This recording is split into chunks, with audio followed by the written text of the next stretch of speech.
In the late 1950s and early 1960s, steam was enjoying its Indian summer as the much-loved Stephenson locomotive gave way throughout the world to the alien diesel and electric locomotives. In Great Britain, interest in railways was on the increase, and the then novel BBC television was persuaded that there was an audience for pure railway films, and so Railway Roundabout was born.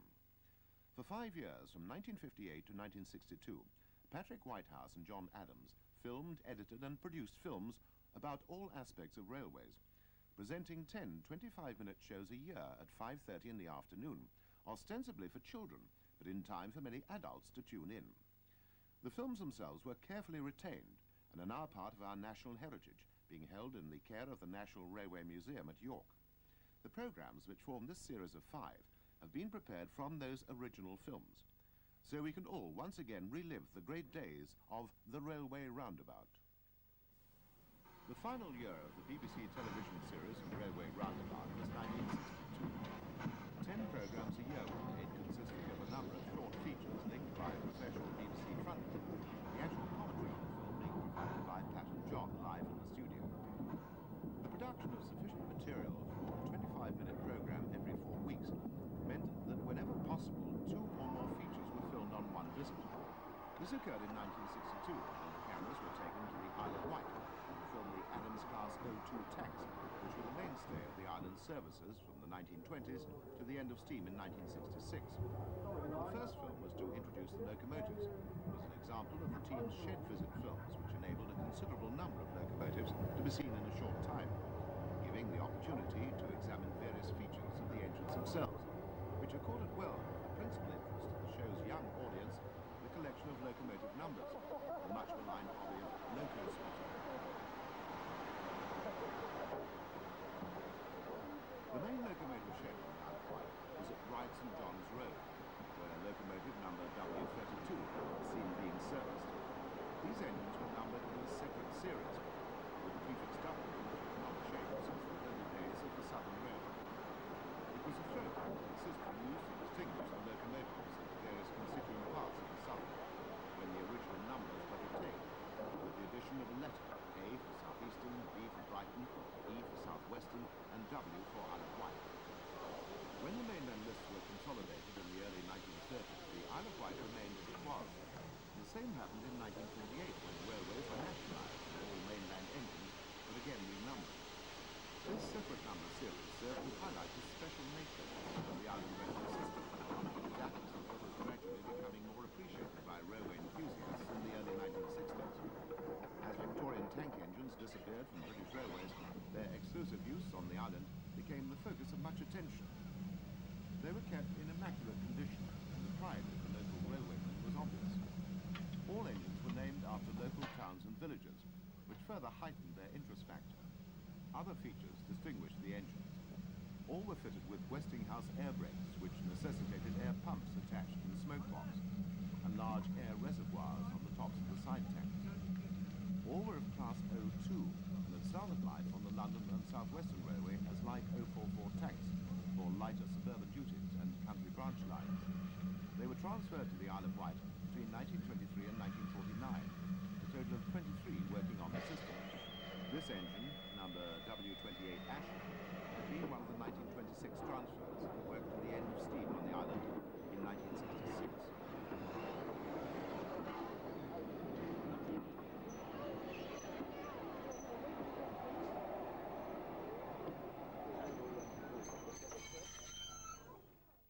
The second film made on this visit was to show the extent of the island railways with their unique features. Arrival for most passengers was via the steam packet services, which operated from both Southampton and Portsmouth, the harbour station of the latter town giving a direct service to the island station at Ryde Pier Head. Through bookings from London Waterloo were sold, being train to Portsmouth, railway ship to Ryde, and island steam train to resorts such as Sandown, Shanklin, Ventnor or Cowes, by the island's capital Newport. Trains ran to the end of the pier at Ryde, Pierhead Station, having 4 platforms from which we see a Ventnor-bound train departing. The engine is number W32 Bonchurch, which we saw at the shed earlier.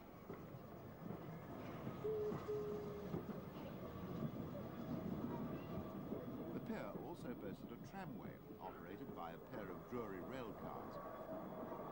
The incoming engine, released by the departure of the Ventnor train, followed it along the pier to Bride St John's Road, which is where the island's workshops were situated, as well as the loco shed seen before, and seen again as number W25 Potts Hill comes off Shed. The workshops were alongside the station on the opposite side of the loco shed, and can be seen behind the arriving engine, which is one of the last to arrive on the island in 1949, the W36 Carisbrooke. This engine has been transferred to work the Ventnor West branch, and was one of two that were push-pull fitted, unlike the rest of the island engines. The single white headgear disc below the chimney denoted a Ventnor line train, those for cars displaying discs over each buffer. Island engines did not have extra brackets for discs on the smoke box doors, unlike mainland engines. The Newport and Cars line diverged at Smallbrook Junction, a name every enthusiast had heard of in the 1960s. The little second box here was only open in the summer months when the railways on the island were running to capacity.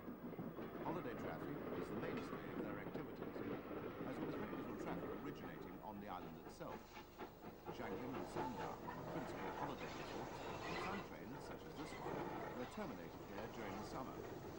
Shanklin was to become the terminus of the line from 1967, when the electrification of obsolete 30-year-old London Underground tube stock replaced the O2s.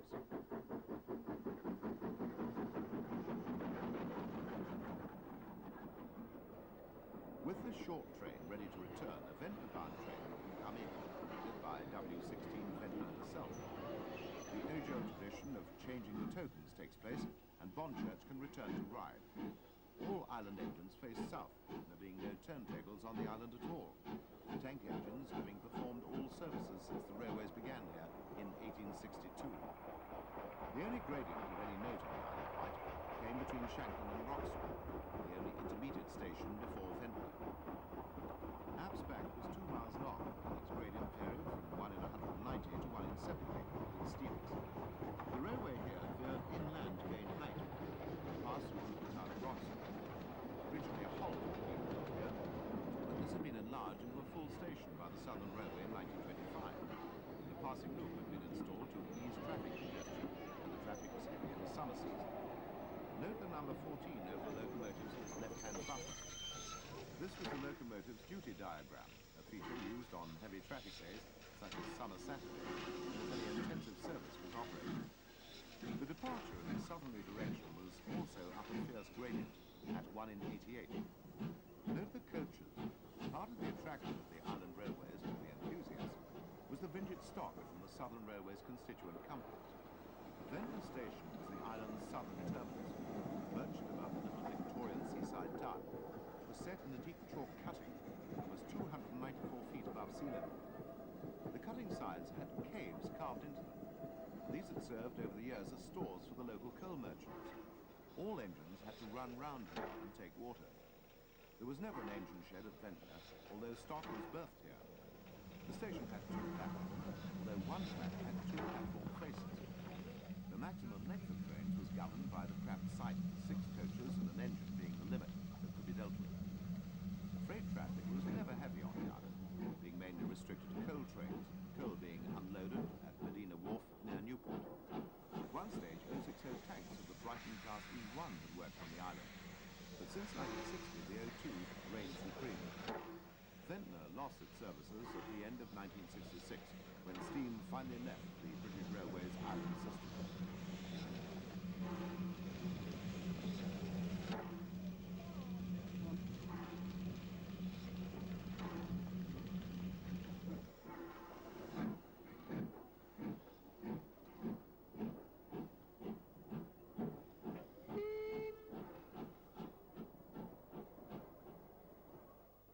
In the late 1950s and early 60s, the Scottish region of British Railways was very active in preservation, restoring 4 pre-Brooping locomotives to working order and their original liveries.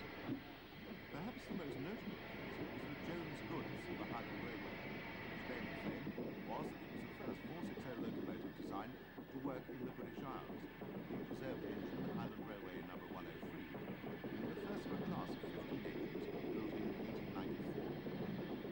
After an unpromising start in 1958, when the railway roundabout team had received a brusque rebuff to their first request to film on the Scottish region, they built up an extremely good relationship with its management, which had resulted in many memorable features, such as Tilly Cally bogies to Avonmore, 2 Glens to Fort William, Gordon Highlander on the Speyside line, and so on.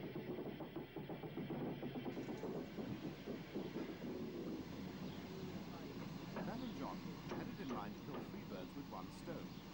The Cardiff-Loch line had some of the most spectacular scenery of all railways, operated one of the last mixed passenger and freight trains in the country. These were 2 birds worth having. The third was the Jones Goods, working on services on which it might have been familiar in its youth. The Card line was an ex-Highland railway that arranged with the engines and worked from Sunday morning 6:15 Brixton from Kyle one summer morning in 1960. It arrived at Kyle's shed on the Saturday morning, where it worked up on the 5:45 p.m. train from Inverness. On the Sunday morning, it was paraded on shed for the benefit of the cabin and all the night.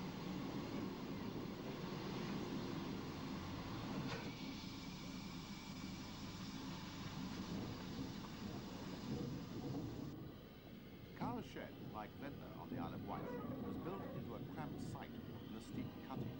The turntable had a pit cut into the rock, and the locomotive was turned here preparatory to going down to the station for some more filming.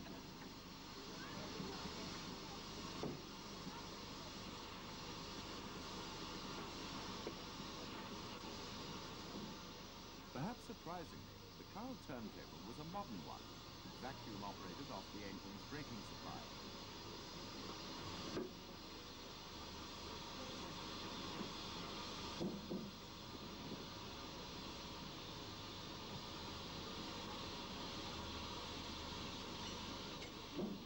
Note the swan neck vacuum hose connector, which hinged backwards.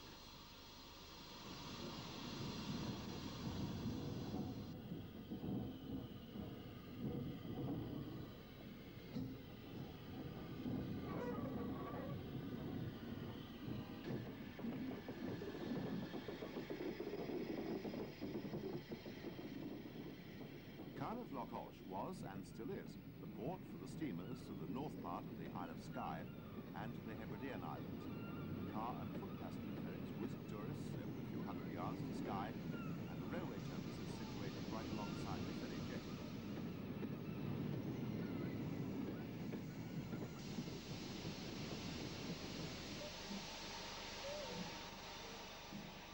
The Jones Goods was taken down to the station, where on the Sunday morning, when there were no trains, it made a number of false starts for the benefit of the cabin.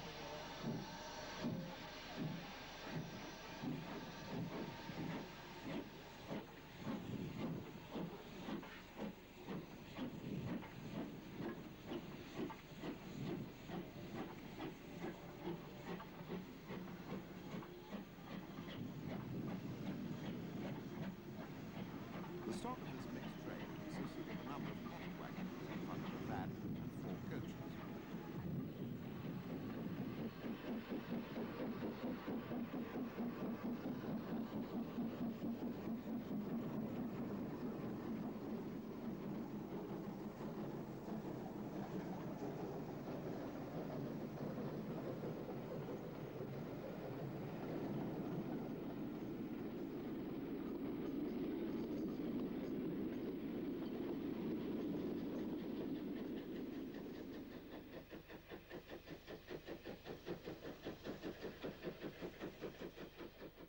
The keen-eyed will notice that the train's formation seems to have changed since its departure from the Kyle. This is because the film took 2 years to make. On the Sunday, having made the false starts, the train reached Aknashella but was stopped again. It had broken a gauge glass, so it could go no further. The next morning's train then also had to be cancelled.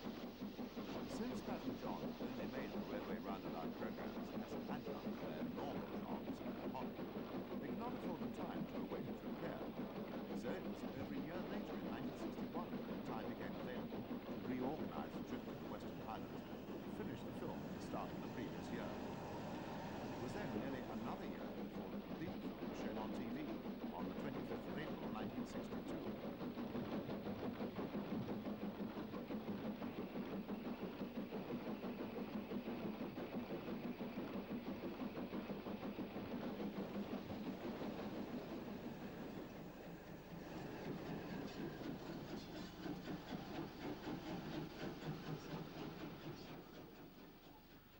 Schellach marked the end of the first year's filming. This was approximately 1/3 of the way along the route.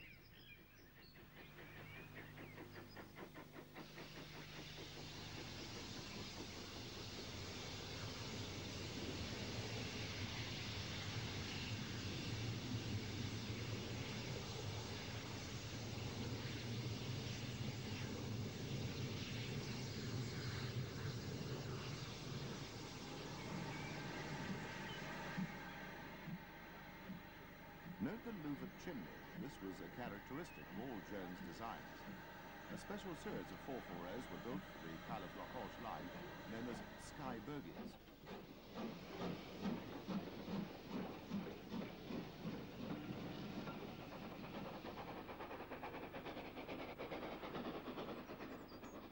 The line passes through some spectacular scenery, from the steeply sided Loch Current to the valley of Glencairn.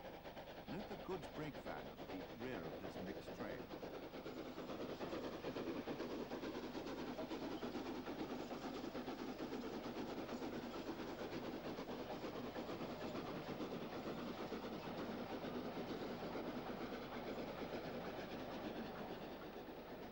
The railway was fully manned and signalled despite its few trains per day, and the sparse population it served. The locomotive was painted in a striking yellow ochre colour scheme, better known as Strively Improved Locomotive Green, the livery in which the 460 was originally turned out for traffic. Other Strively features included the shape of the cab, giving these locomotives more than a passing resemblance to those of the London, Brighton and South Coast Railway.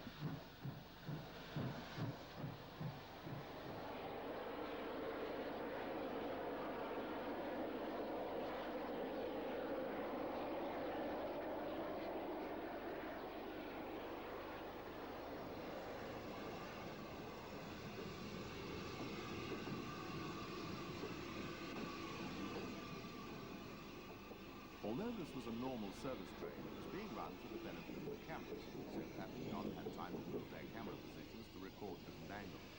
There were always inspectors along with special trains.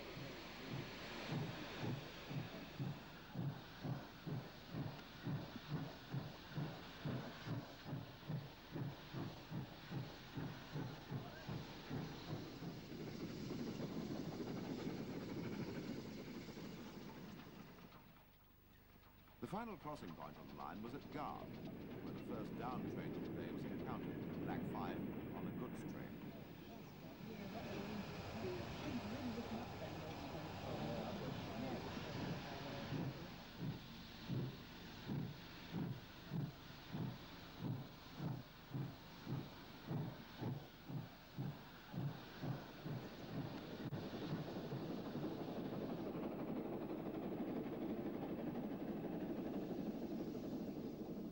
Arrival at Dingwall was on time.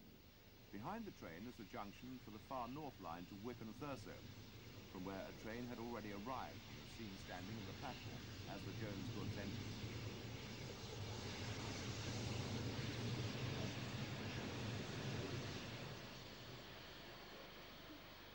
The opportunity was taken to look around the engine. In the background, the crew of the Black 5 look on incredulously. Children were encouraged to appear in the films, as the programme was essentially for children. After the engine had shunted the cattle wagons out of the way, it was brought into the platform to couple up the Black 5 on the train from the far north, as it was then to double head the train back to Inverness.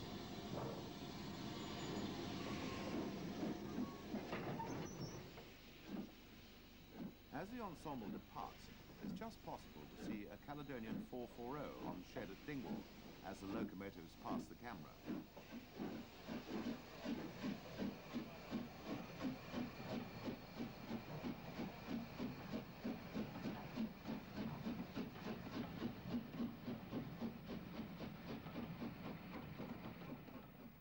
Assembled entirely for the benefit of cameras in the summer of 1962 was a lineup of the Midland Railway's preserved engines, which were kept at Derby at this time. The event was the result of the decision to take official photographs of Kirtley 240 number 158A, the working 440 compound number 1000, the last surviving Kilry tanker Thunderstorm, and the Johnson single driver, called Slither number 118.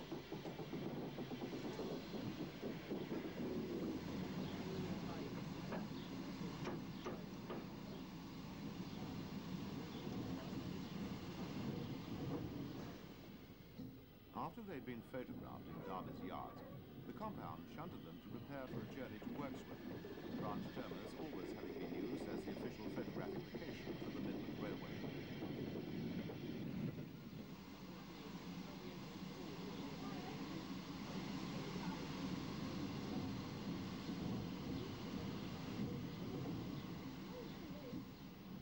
The final locomotive in the lineup was the spinner.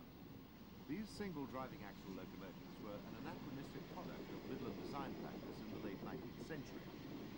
As trains had grown heavier and technology had improved, the small single driver had been phased out on almost all railways. However, there was still a school of thought that a single driving axle could produce greater speed, as coupling rods might restrict the feel of the wheels to retain higher speeds, justified to some extent at a time when tolerances were not as tight as they became later. This fear was normally outweighed by the advantage of adhesion that could be obtained by having the power transmitted through more than one axle, and the improved starting ability made up for time lost from lower top speeds. The invention of steam sanding had given the single driver a new lease of life, as it meant that starting adhesion could be improved whilst retaining the feel of movement and high speeds. At Duffield Junction, the Worksworth branch, had Whitehouse signed his autograph for young enthusiasts and railway roundabout viewers. The train then set off down the branch with the compound leading it before. The first and last element of the cavalcade represented the two final generations of Midland Express locomotives.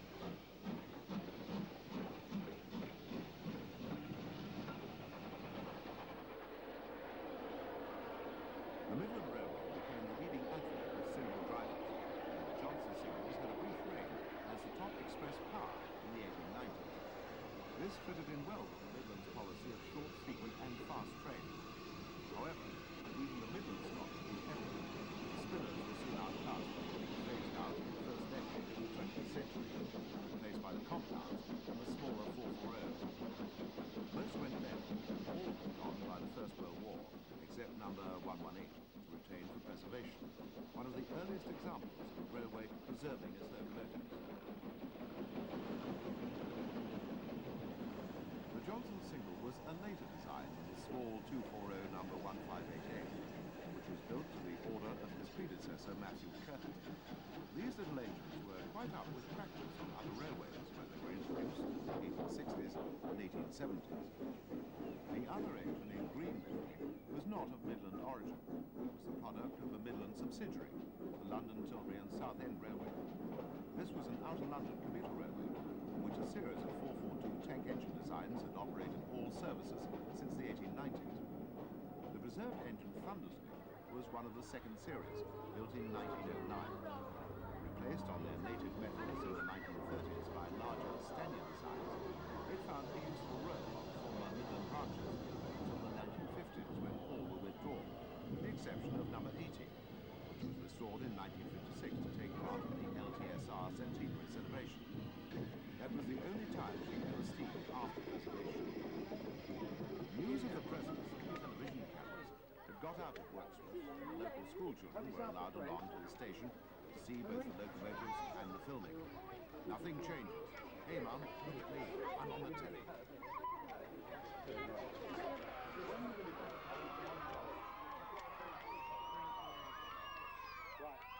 The locomotives were lined up alongside the platform for the children to examine, the station still being in existence despite having closed to passengers as early as the 1st of January 1947, a year before nationalisation.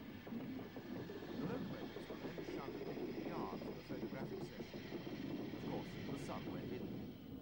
However, after waiting patiently, it returned to give this magnificent lineup to the official photographer.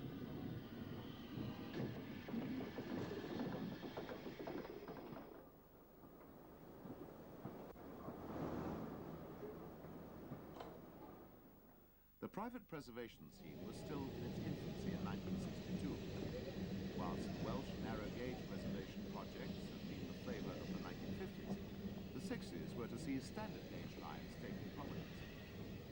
The first of these were the Middleton Railway in Leeds, the industrial line, and the Bluebell Railway in rural Sussex, a full passenger route which British Railways had closed in the 1950s.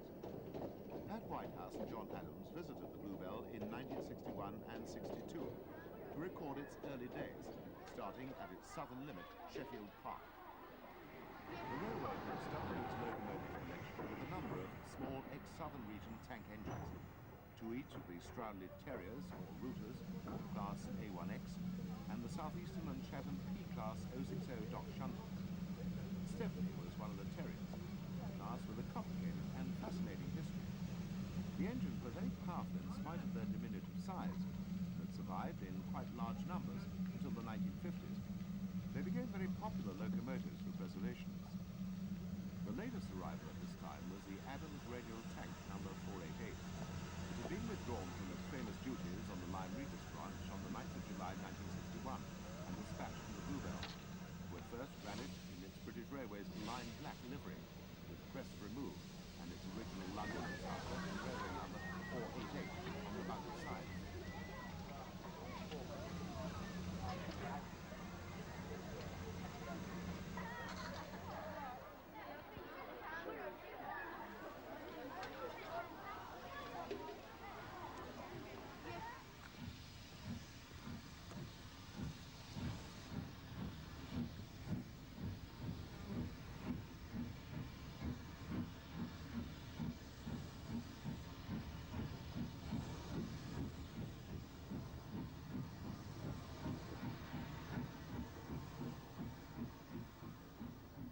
In these early days of railway preservation, a lot of lessons were being learnt.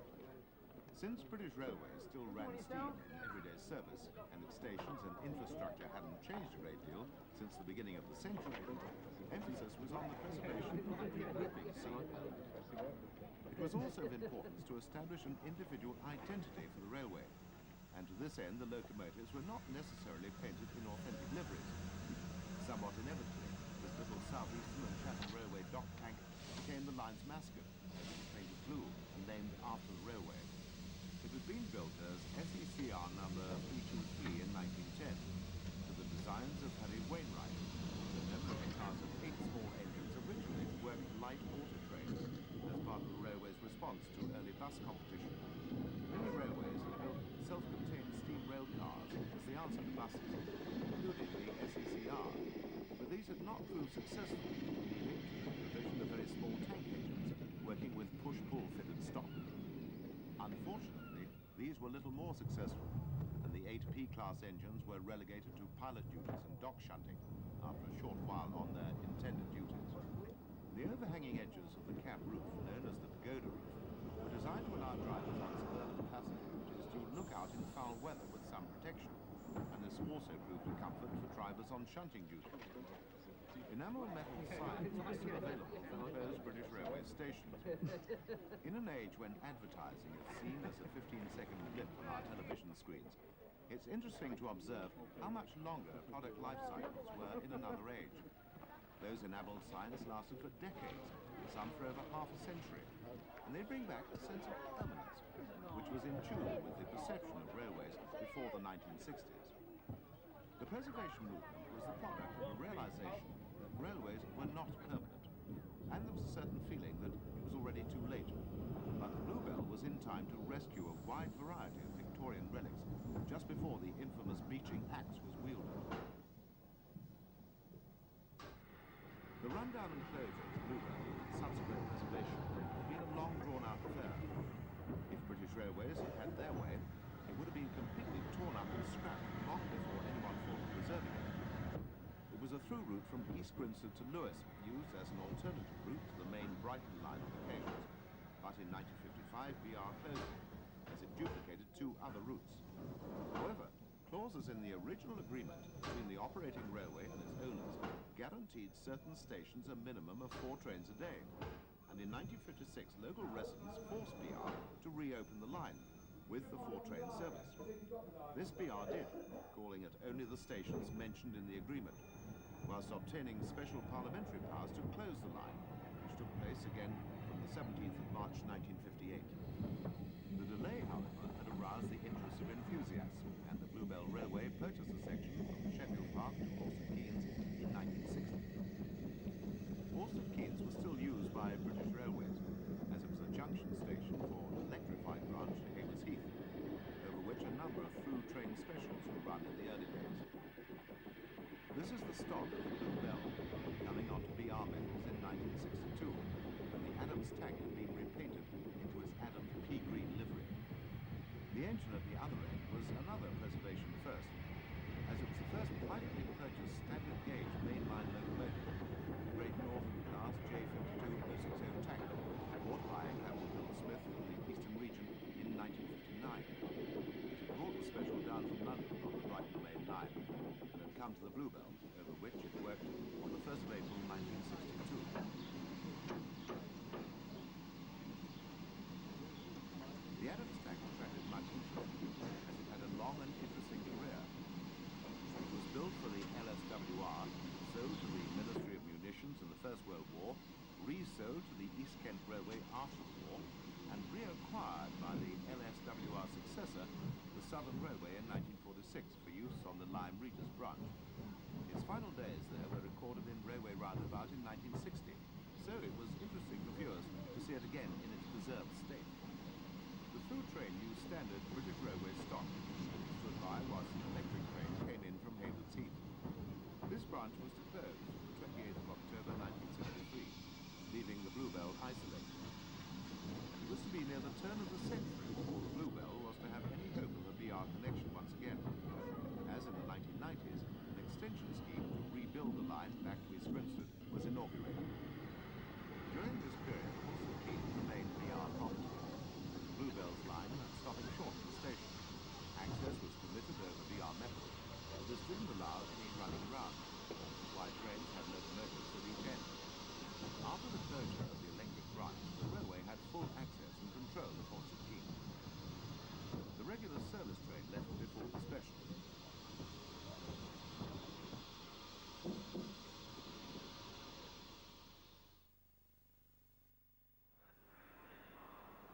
One of the best-known expresses on British Railway's western region was the Cambrian Coast Express. It served the former Cambrian Line stations to the west of Shrewsbury. The train started at Paddington, usually behind one of the region's Castle-class locomotives. And it was here that Pat Whitehouse and John Adams started their record of this famous train in the last year of the railway run, and in the dying days of steam, as diesel hydraulic locomotives were rapidly ousting the castles and kings from their toppling duties by now.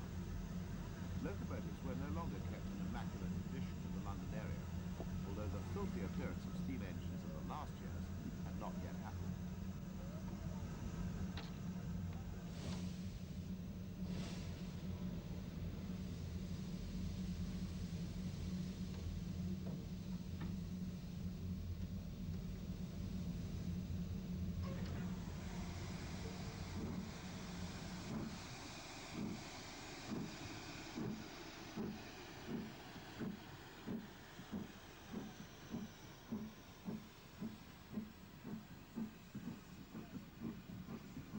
By this time also, the famous chocolate and cream coaching sets of the late 50s, which had graced the named expresses, had been broken up on the orders of the new general manager, Mr. Raymond.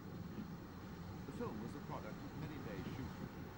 Different engines were seen along the route, which took the direct Great Western line from Bristol to Banbury, where a connection existed with the Great Central. This castle, number 7017, was named after the Great Western's famous locomotive engineer, G.J. Churchill.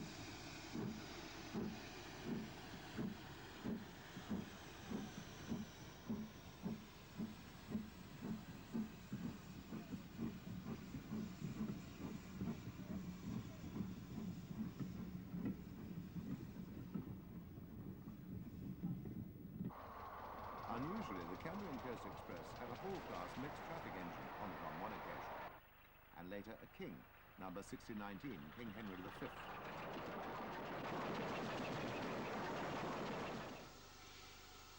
The route of the Cambrian Coast Express took it through Birmingham and Wolverhampton to Shrewsbury's joint station. Waiting outside the station would be a Manor-class locomotive of Aberystwyth shed. Unlike the London train, pride still ruled over the Welsh coastal resort, and Barcote Manor was immaculate. It was being held alongside the client of those lines to the south of the station, where the driver, a man of great experience, was oiling round preparatory to running back onto the train after its arrival from London.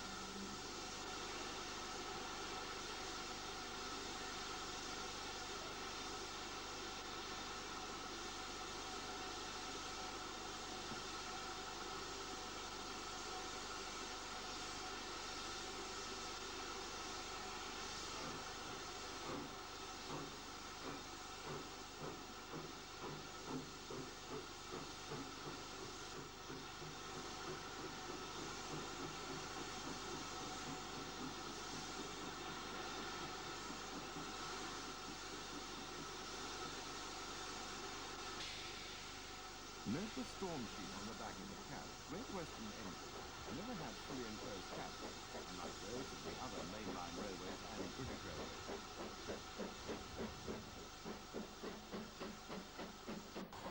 The train arrived in the Roundabout direction behind another castle.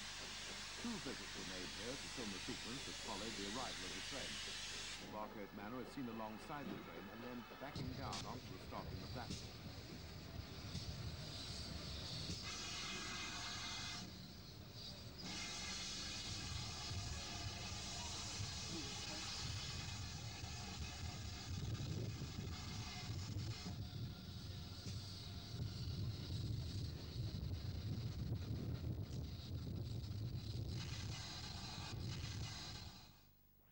On the second occasion, a different castle heads the train in, with a former LNER coach at the head.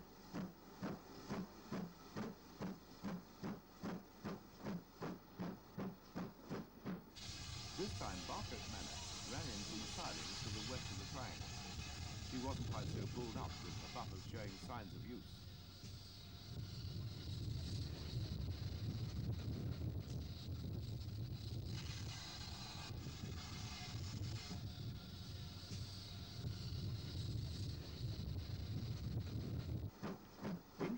Lofty signal box, still in use at the beginning of the 1990s. The road was set for the departing CCE. That White House was able to use its height to advantage here as the manor pulled out.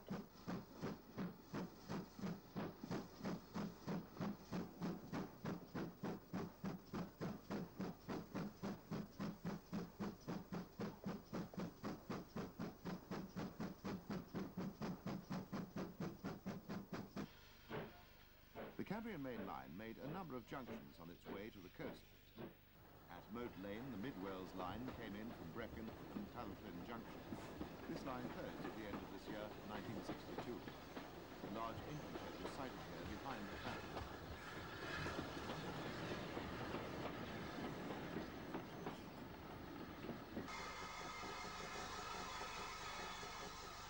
Pat had followed the train here, the engine's condition being normal for the train, and not especially prepared for the cameras.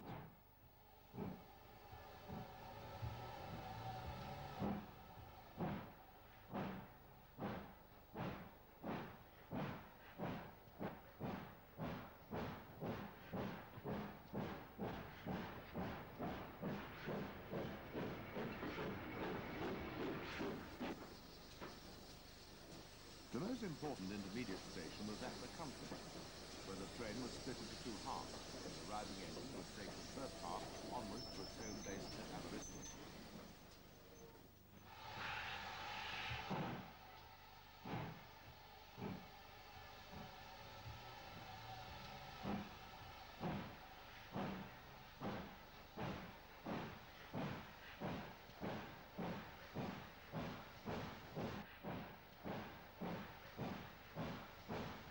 A spot of local shunting took place before the rear portion of the train set off behind a standard Car 3 tank engine, heading to the northern part of the Cambrian coast route via Barmouth Bridge.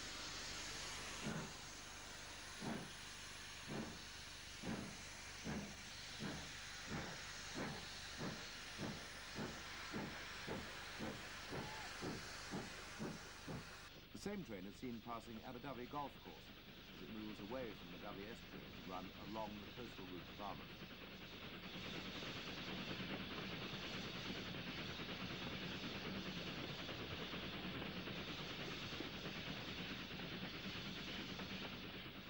The main train terminated at Aberystwyth, where another manor is seen drawing to a halt.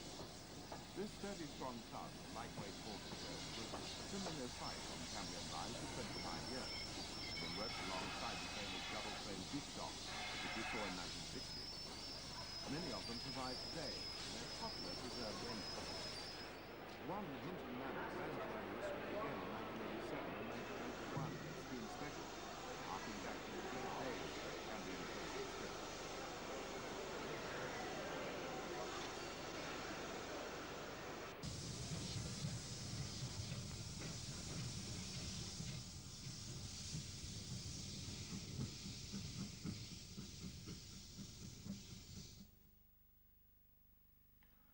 In In many ways, the Railway Roundabout series was the progenitor of today's railway video magazines, in its mixture of films recording the various facets of railway operation, special trains, reserved railways, modern traction, and visits to the more celebrated railway institutions such as Swindon Works, the spiritual home of so many Great Western enthusiasts. On this occasion, one of Swindon's last-built express steam engines, Penrith Castle, was displayed for the camera, having recently been shot. She was one of the last to be built of this famous class in June 1949, and was fitted with her double chimney in May 1958.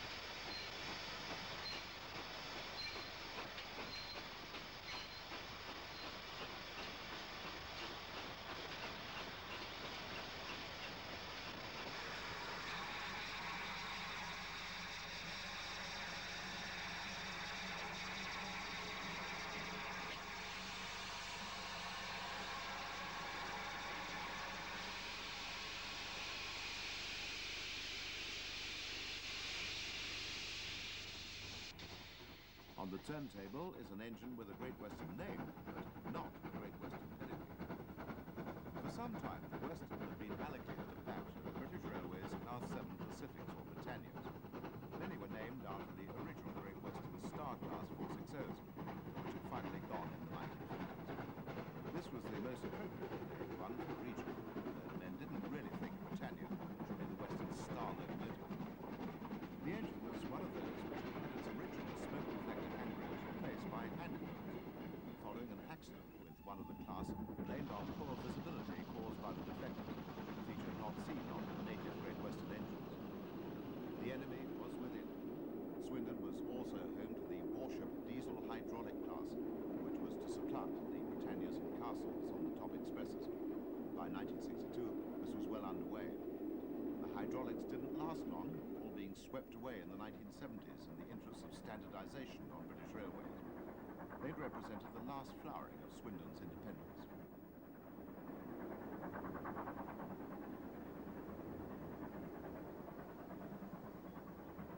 These scenes epitomize the way the Railway Roundabout team took stock footage to make up a film for later release, as many of these scenes were taken in the early days of the program and not shown until later.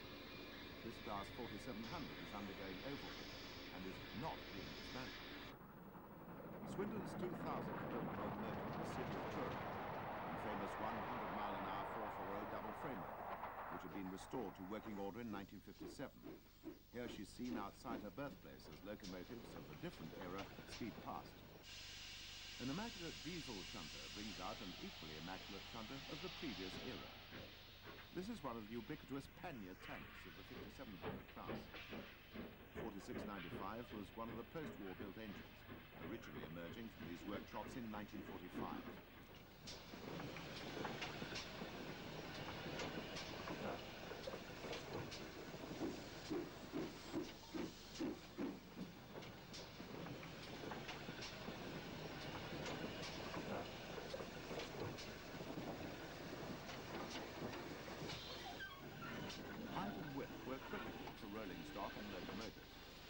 Setting of springs was a part of Swindon. A special loading gauge was used to ensure that engines would not leave the works and then hit a grid.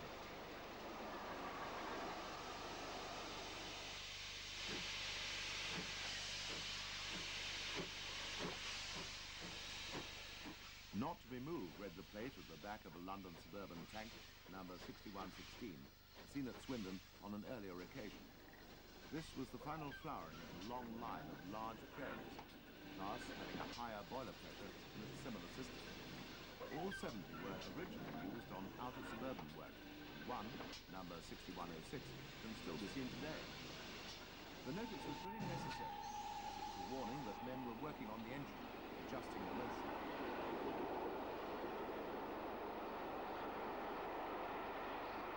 Once the work was completed, the engine could go off shed to return to her duties.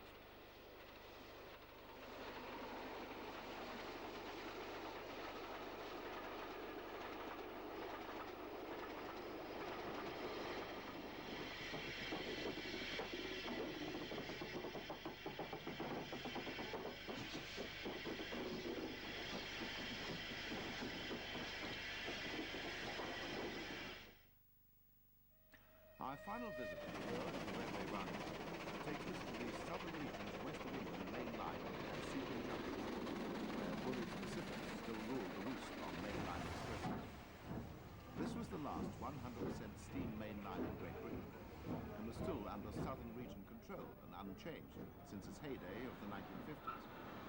The station was purely a junction, a branch to Seaton, operated by push-pull fitted class M7044 tanks, being its raison d'etre. The mainline trains made connections here, and it was laid out with 4 lines to enable non-stop expresses to pass stopping trains. A milk depot was situated at the junction, its only other source of income. Driving off the Seaton branch on a summer Saturday is the branch push-pull train. In the opposite direction, the train arrives on the down-through line behind bullied Battle of Britain Pacific. This is the summer Saturday's only through train to Seaton from Waterloo. Another M7 stands in the out-back branch train moves out of the branch platform to clear the road for the through train. 30048 will move across once the line is clear to prepare for the coaches and through train to be backed onto the branch.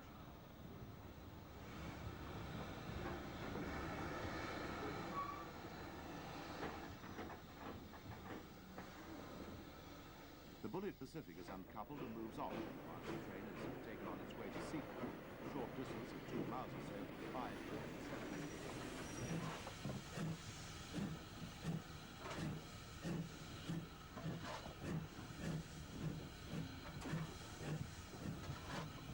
Once the road is clear, the branch train re-enters the platform. Seaton station had 2 platform faces, so the branch could handle 2 trains at once.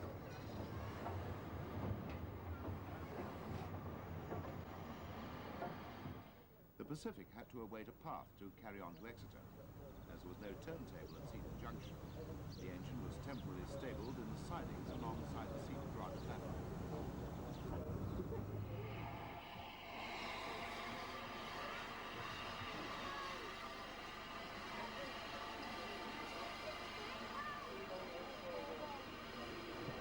Almost as common as the bullied Pacifics on this line were Maulesel's S15 Class 460s, a mixed traffic design that saw as much passenger use as freight. Salisbury Shed had a number of them for use on local trains.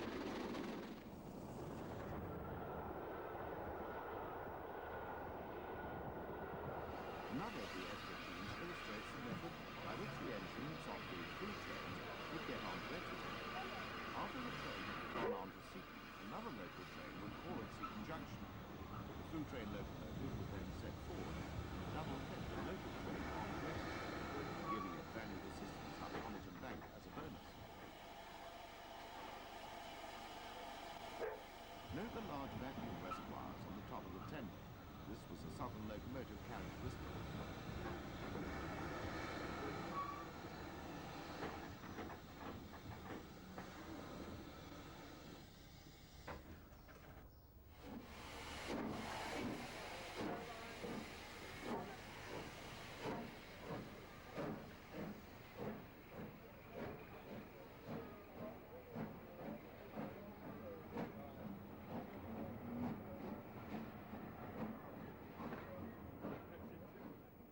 The southern allocation of BR Standard Class 5s was also active on the West of England line. An unwelcome sight was the diverted commercial express.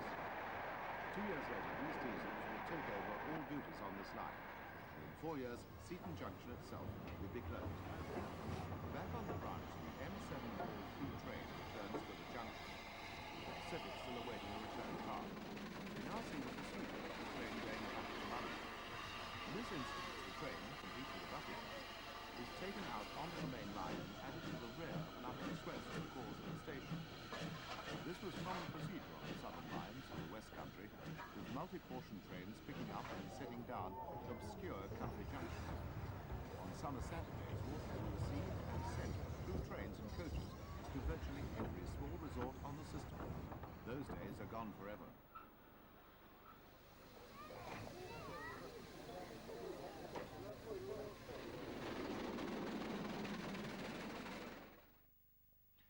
(1962) was the end of regular railway roundabout programs, but a regular feature was a Can You Guess spot, which showed scenes from previously shown films as a competition.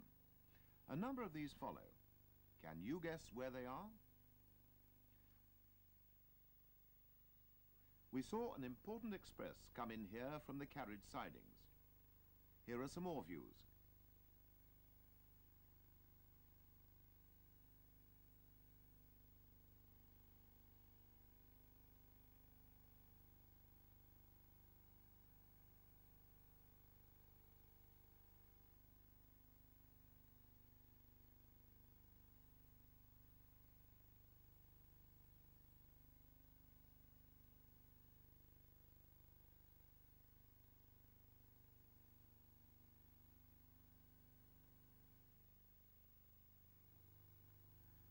A roadside line. In which country?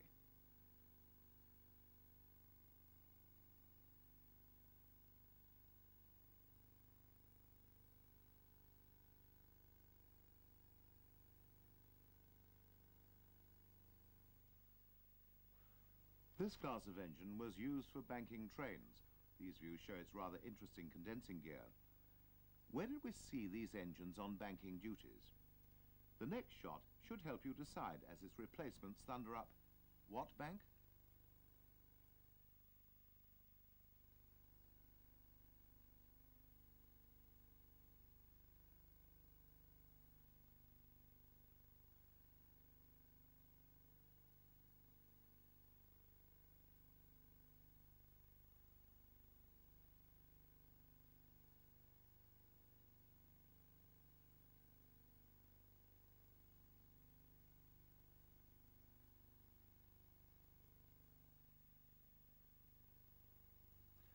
This is a Midland 2F. We saw them twice. What was the station at the foot of two banks?